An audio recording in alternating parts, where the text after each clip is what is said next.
Imagine this. You are sitting alone in a dark room. The world outside moves on, cars rush by. People laugh in distant cafes. Voices echo in the hallway of life. But inside, there is silence. Not the peaceful silence of rest, but the heavy silence of memory. A silence that feels alive, almost predatory, as though it waits for you to stop distracting yourself so it can crawl up from the depths of your unconscious. You've told yourself you're strong. You've survived what others might not have. You wear resilience like armor, convincing everyone around you, maybe even convincing yourself, that you are unshaken, that you can carry the weight alone. But in the stillness of that room, you feel it, the unresolved fracture within you, the shadow of trauma that, instead of fading with time, has only learned to wear new disguises. What if the very act of trying to overcome trauma alone is not a testament to your strength, but a quiet surrender to it? What if solitude in suffering, rather than healing, deepens the wound? Carl Jung once said, "The wound is the place where the light enters you." But what happens when the wound is locked away, hidden not only from others, but even from yourself? Our culture praises self-sufficiency. You are told to be independent, to deal with it, to toughen up, to rise above. You are taught that healing is private, that speaking of pain is weakness, and that the greatest virtue lies in conquering your demons silently. Yet this raises a question that refuses to be ignored. If healing is truly solitary, why does the wound return in dreams, in sudden bursts of rage, in the quiet erosion of joy? Why does the shadow wait until you are alone to whisper its truths? Imagine carrying a scar no one sees. It doesn't bleed, it doesn't show on your skin, but it pulsates inside you. You try to smother it with distractions, work, relationships, endless scrolling, spiritual bypassing. You convince yourself that if you don't look at it, it cannot harm you. But like a submerged leviathan, trauma does not die in silence. It waits, feeding on your denial, biding its time until it surges upward, flooding your sense of self, leaving you wondering, am I healing or am I only hiding? There is a paradox here, one that Jung himself hinted at in his exploration of the psyche. Yet in that very cave, without a witness, without reflection, you risk being devoured by what you find. For the unconscious is not simply a storage vault of forgotten experiences. It is alive. It seeks expression. And when it is denied the light of relationship, when it is denied dialogue, it mutates. So ask yourself, when you tell no one about your pain, are you truly mastering it, or are you allowing it to master you in silence? When you swear you can handle it alone, do you stand taller? Or do you only dig deeper into a prison cell disguised as resilience? Perhaps this is the most unsettling truth. Overcoming trauma alone may not lead to liberation at all. It may instead cultivate a deeper enslavement, binding you not just to the memory of the wound, but to the false belief that no one could ever share in it, no one could ever understand it, no one could ever help. And so the trauma, instead of becoming integrated into your story, festers as the silent author of your life. Imagine your shadow self, every unspoken fear, every suppressed scream, every hidden sorrow sitting across from you, demanding recognition. Or do you risk the terrifying vulnerability of acknowledgement, not just within yourself, but with another human soul? The contradiction is clear. The more you insist on carrying trauma alone, the heavier it grows. The more you insist you don't need anyone, the more you suffocate in the loneliness it breeds. Strength becomes weakness. Independence becomes isolation. Silence becomes a prison. And so the great question emerges stark and unrelenting. Is healing truly possible in solitude? Or does it demand the mirror of another someone to hold the fragments of our soul when our own hands shake too violently to carry them? The answer is not obvious, and perhaps that is why it terrifies us. Because to admit we cannot heal alone is to confess our dependence, not just on others, but on a force beyond ourselves. And so the question lingers, haunting like the echo of an ancient riddle. When you try to overcome trauma alone, do you rise as a hero, or do you descend as a prisoner of your own unspoken pain? The deeper roots of this paradox lie in the hidden architecture of the psyche itself. An architecture shaped not only by Jung's insights into the unconscious, but by centuries of philosophical wrestling with the nature of suffering strength and human connection. To understand why the solitary approach so often fails, we must uncover what lies beneath it, the hidden problem and its psychological and philosophical roots. Why does the solitary struggle against trauma so often collapse into despair rather than transformation? To understand this, we must go beneath the surface of the human psyche, into the deep undercurrents that Carl Jung mapped so carefully, the unconscious, the shadow, and the archetypal structures of the soul. Trauma does not merely injure memory, it reshapes identity. And when faced alone, this reshaping can become a quiet tyranny. At the heart of the problem lies a cultural myth, the myth of radical self-sufficiency. From childhood, you are taught to endure, to carry your burdens silently. You hear phrases like, "Don't cry," "Be strong," or "You'll get over it." These words seem harmless on the surface, but beneath them lies an implicit command. Do not reveal your wound, do not let others see it, and above all, do not rely on anyone else. Healing, you are told, is a private affair. Carl Jung challenged this myth by emphasizing that the psyche is not an isolated island. It is a vast sea, connected to others through what he called the collective unconscious.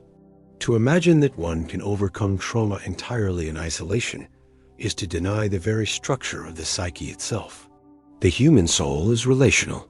It finds meaning through dialogue, reflection, and communion.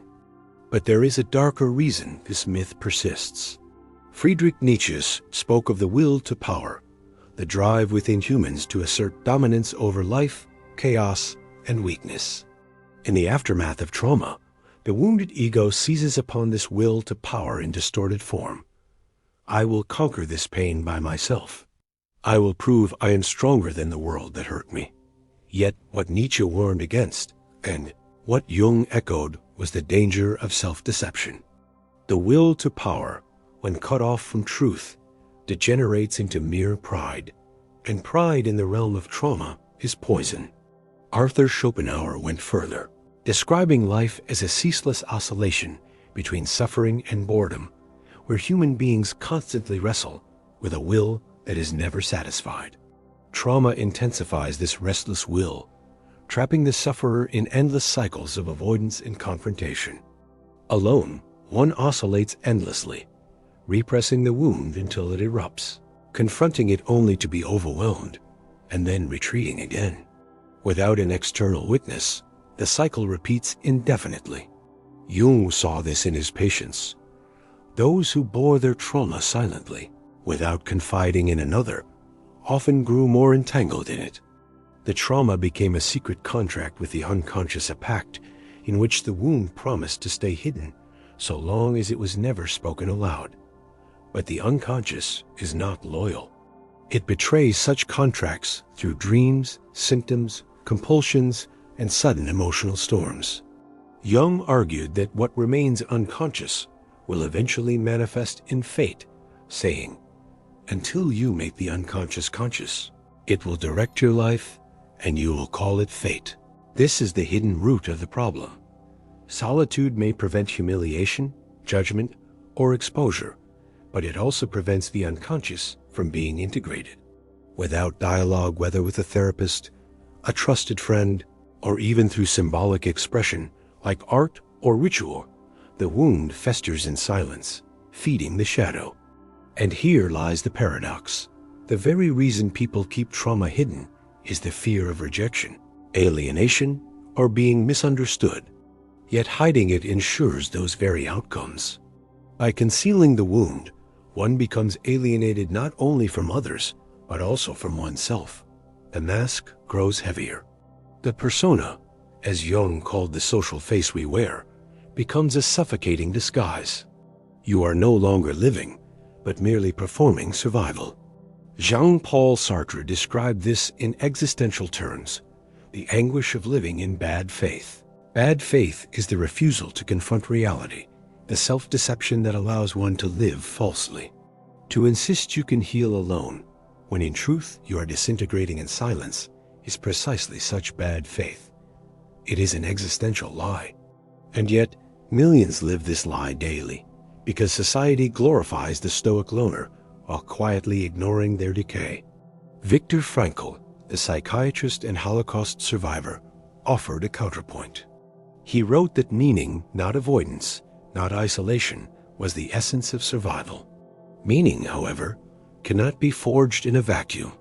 It requires relationship with another human being, with a higher purpose, or with life itself. Trauma confronted alone risks dissolving into nihilism. Trauma confronted in connection can become a crucible of meaning. Aldous Huxley, though writing more about society than individual psychology, warned of a future in which humans anesthetize themselves with distractions, pleasures, chemicals, screens to avoid facing their wounds. His warning has come true. Alone with only distractions as companions, trauma does not dissolve. It metastasizes beneath the surface, shaping identity invisibly. The hidden problem, then, is not just psychological, but philosophical. Trauma isolates, and in isolation, the human being becomes prey to illusions. Illusions of strength, illusions of independence, illusions of control. Jung recognized that the psyche demands dialogue, because only through dialogue can the unconscious be brought into the light. Without it, the unconscious rules in silence, constructing a life you never chose. Consider this unsettling possibility. Every decision you make, every relationship you enter or destroy, every dream you chase or abandon may be less about your conscious will and more about the trauma you've hidden. To live in silence with trauma is to live under the tyranny of an unseen author, writing your life in shadows. And yet, here is the cruel twist. You may not even notice it. Trauma has a way of disguising itself as personality, as destiny, as fate. You may think you are just like this, distrustful, restless, addicted, withdrawn, when in reality, you are merely playing out the script of unresolved pain. This is why Jung insisted that the shadow must be confronted, not denied. But alone, confrontation often ends in collapse, not integration. So the hidden problem is this: overcoming trauma alone is not only nearly impossible, it is often an illusion. The more you try to master the wound in silence, the more it masters you through unconscious influence.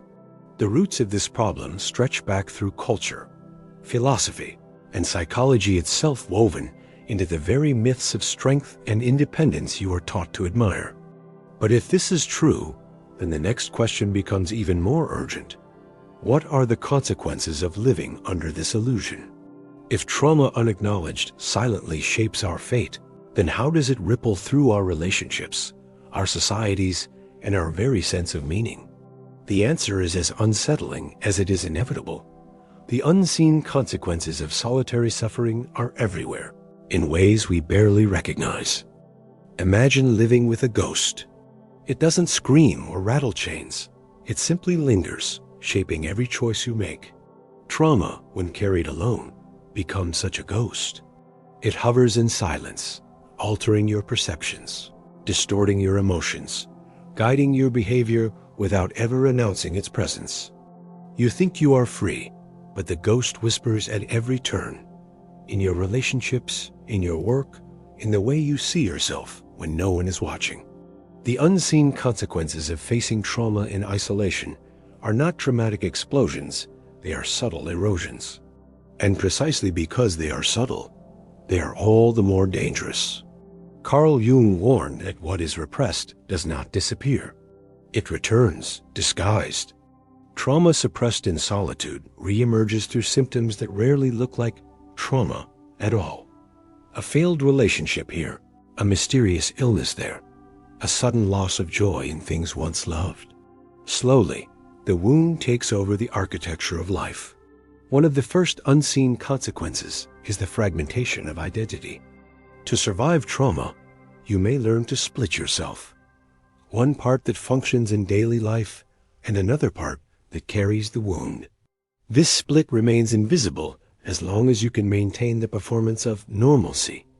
But over time, the distance between these parts grows unbearable. You may feel like a stranger to yourself, as if there is always a hidden other inside you, an inner exile. Jung called this process dissociation from the shadow, the refusal to integrate painful truths. Alone, without reflection, that dissociation hardens into a fractured sense of self. Then comes the erosion of relationships. Trauma in solitude breeds mistrust. You may feel that no one could ever understand your pain, so you withhold it. You push others away or keep them at a safe distance. Intimacy begins to feel threatening because closeness risks exposure. This creates a paradox. You long for connection, yet you sabotage it. The very relationships that could be healing become casualties of your silence. Over time, isolation ceases to be a choice. It becomes a way of life. But trauma does not only fracture identity and intimacy, it seeps into the body. Neuroscience has shown how unresolved trauma reshapes the nervous system, keeping the body in a state of hypervigilance or numbness. The heart races without reason. Sleep shatters into restless fragments. The body aches in ways medicine cannot explain. Alone, these symptoms are rarely connected to trauma. Instead, they are mistaken for random illness, bad luck, or weakness. And so the cycle deepens. You feel betrayed not only by the past, but by your own body. At the societal level, the consequences are even more insidious. A society of individuals carrying trauma alone becomes a society of fractured selves. Unprocessed wounds spill into politics, religion, art, and culture. Aggression grows not because humans are inherently cruel, but because repressed pain demands expression somewhere. Addiction rates rise, not because pleasure is irresistible, but because numbness becomes survival. Whole systems of distraction, evolved consumerism, endless entertainment, digital overstimulation, all designed to keep the collective unconscious from speaking too loudly. Jung warned that civilizations collapse not merely because of external threats, but because of what they refuse to acknowledge within. Perhaps the most dangerous unseen consequence is the shaping of destiny itself. Trauma, when unintegrated, programs your choices. You may be drawn to partners who mirror the very wounds you carry, repeating cycles of abandonment, betrayal, or abuse. You may sabotage opportunities, mistaking safety for danger and danger for safety. You may avoid paths of growth, convinced they are impossible for someone like you. And all the while, you believe these decisions are rational, conscious, freely chosen when in truth, they are dictated by the wound you refuse to share. Psychologists have long studied cognitive biases that sustain this trap. Confirmation bias makes you interpret the world in ways that validate your pain. If you believe no one can be trusted, you will unconsciously seek out evidence to prove it. Learned helplessness convinces you that no matter what you do, nothing will change, so why bother? The negativity bias ensures you remember every failure vividly, while discounting moments of care or support. These biases weave a cage around the solitary sufferer, making escape feel impossible. Culturally, the solitary approach also feeds into toxic myths of heroism. Stories glorify the lone warrior, the solitary monk, the individual who conquers adversity through sheer will.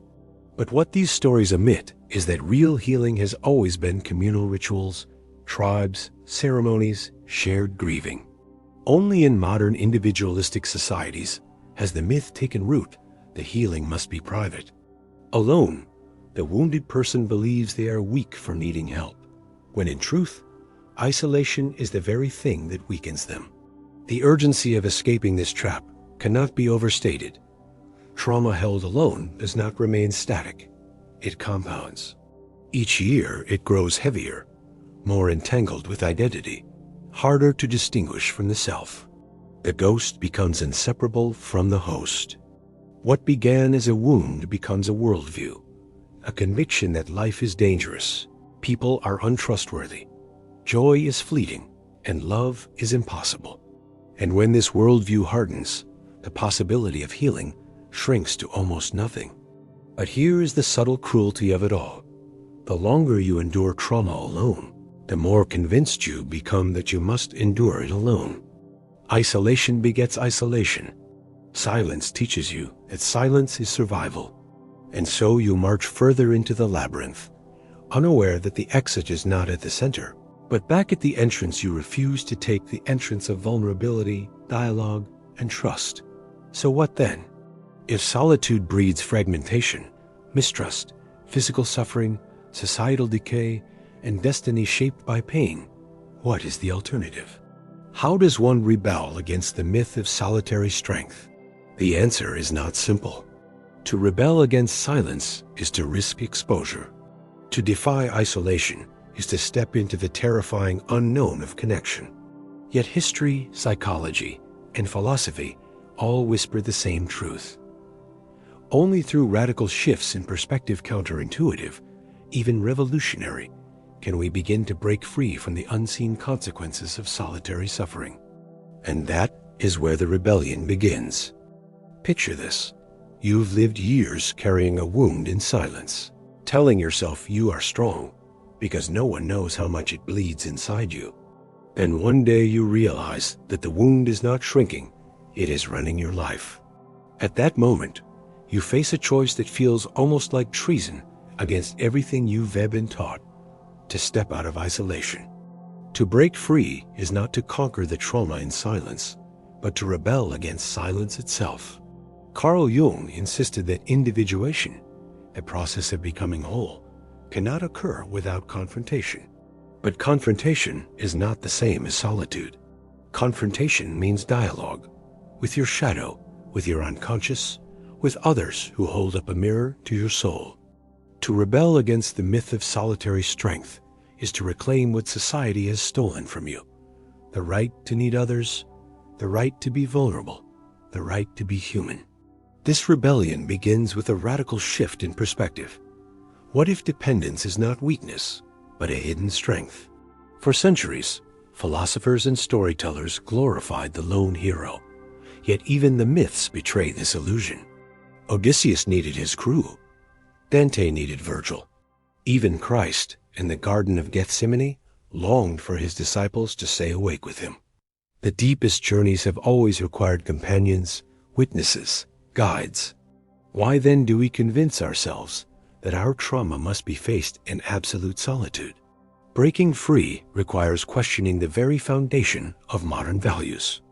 Society idolizes independence, but Jung knew that absolute independence is a fantasy. The psyche is relational by design. You are not an island. You are a network of symbols, archetypes, memories, and unconscious forces interwoven with those of others. To heal, you must step into the terrifying space of relation, where another person sees not your mask, but your wound. The rebellion, then, is not loud or dramatic. It is quiet and revolutionary. It begins the moment you decide that silence is no longer noble, that pretending is no longer survival, that carrying it all alone is not strength, but surrender. The rebellion begins when you speak, when you confess, when you allow another human to share the unbearable weight you thought was yours alone. But this rebellion is also counterintuitive. It demands that you move toward the very thing you fear most: vulnerability. You fear judgment, yet you must risk it. You fear exposure, yet you must strip away the mask. You fear rejection, yet you must offer your truth. To remain silent is to be devoured by the shadow. To speak is to risk everything, but only through that risk does transformation begin. Jung often spoke of the necessity of integrating the shadow, not destroying it. To break free is not to erase the trauma, but to weave it into the fabric of your story. And this weaving cannot happen in isolation. Alone, the shadow swells into a monster. In dialogue with a therapist, a confidant, a community, the shadow is named, witnessed, and thus humanized. What once seemed unbearable becomes part of a larger narrative, a story not of victimhood, but of rebirth. Consider the rituals of ancient societies. Grieving was not private, it was communal. Villages gathered to wail, to drum, to sing. Pain was not hidden, it was honored. In such rituals, the individual wound became a collective event, and healing was shared. Modern culture has sterilized this, replacing it with pills, distractions, and the demand to get over it. To rebel is to recover the ancient wisdom. Suffering must be shared to be transformed. But rebellion is not only about community. It is also about courage. Nietzsche wrote, "One must still have chaos in oneself to give birth to a dancing star." The chaos of trauma, when carried alone, breeds despair. But when faced with courage, when entered fully, with support, it can give birth to something luminous. To break free is to accept chaos as raw material for transformation, rather than as a death sentence. This rebellion also requires rejecting false identities. Trauma convinces you that you are broken, unlovable, condemned. But these are not truths. They are the echoes of silence. In breaking free, you must shatter these illusions. You must dare to see yourself not as a victim of the past, but as a creator of the future. This is no easy task. It demands daily defiance against the internal voice that says, "Stay silent, stay small, stay hidden." The rebellion has practical forms too. It may look like finally entering therapy, though you swore you never would. It may look like confessing to a trusted friend what you've hidden for years. It may look like writing your story, painting your pain, or standing in a support group saying, "This is who I am, and this is what I carry." Each act of expression is a strike against the tyranny of silence. Yet perhaps the greatest act of rebellion is allowing love back in. Trauma convinces you that love is dangerous, that closeness is fatal. To defy this belief, to let someone see you, hold you, stay with you, is a revolution. Love, in its truest form, is not the denial of wounds, but their acceptance. To be loved with your scars visible is to learn that the wound is not your enemy, but your teacher. Breaking free is terrifying, but it is also liberating. Alone, the trauma shapes your destiny in shadows. In rebellion, you reclaim authorship. You stop letting the wound dictate who you are, and you begin to write a new narrative. You discover that the very act of reaching out to another human, to community, to life itself, is the alchemy of transformation. And yet, even rebellion is not the final word. For once you step into dialogue, into connection, into vulnerability, something deeper begins to emerge. Beyond rebellion lies a truth so profound, it reframes the entire struggle, not merely how to heal, but what it means to be human at all. That truth waits at the end of the journey, the ultimate realization that transforms trauma from a silent curse into the seed of transcendence. Imagine standing at the threshold of your own life. Behind you lies the wasteland of silence, the years you carried wounds alone, convinced you were stronger for it, yet secretly hollowed out by their weight. Before you lies something else, something unfamiliar, the possibility that the wound itself was never your enemy, that the pain you tried to conquer alone was not meant to be destroyed, but transformed. This is the ultimate truth Carl Jung pointed toward. Trauma is not a wall to climb over, but a doorway into wholeness. Jung wrote, "One does not become enlightened by imagining figures of light, but by making the darkness conscious. The darkness is not a prison. It is the path." The trauma you tried to bury in silence contains, paradoxically, the very material of your transformation. But here is the revelation. The darkness becomes bearable, becomes meaningful, only when it is shared. Alone, the wound devours. In relation, it teaches. Alone, it isolates. In connection, it integrates. This is the final paradox of trauma. What you thought was your greatest weakness is the very portal to your deepest strength. The suffering you believed disqualified you from love, from meaning, from purpose is precisely the crucible through which love, meaning, and purpose are reborn. Your wound is not the proof of your brokenness. It is the seed of your humanity. But the truth goes deeper still. Trauma is never just personal. It is archetypal. Jung saw this clearly. Every wound resonates with collective patterns that stretch across generations. When you face your trauma, you are not just confronting your private story. You are participating in a universal drama, one lived out by countless souls before you. The myth of the wounded hero, the exile, the scapegoat, the resurrected one-all of these archetypes are mirrors of your suffering. To face trauma with others is to discover that you are not alone in some isolated tragedy. You are part of the great story of humanity's struggle and rebirth. This recognition brings with it a shattering freedom. For if trauma is archetypal, then healing is not merely personal, it is cosmic. Each time you break the silence, each time you share your wound, you do not only save yourself. You participate in the healing of the human soul itself. You become a bearer of light in the very place where generations before you fell into shadow. Your rebellion against silence becomes a contribution to something far larger than yourself. The ultimate truth, then, is not simply that trauma must be faced with others. It is that trauma reveals to you the essence of your humanity, your interdependence. You are not an isolated consciousness. You are woven into the fabric of existence, bound to others through pain, through joy, through meaning. To pretend otherwise is to deny reality. To embrace it is to awaken.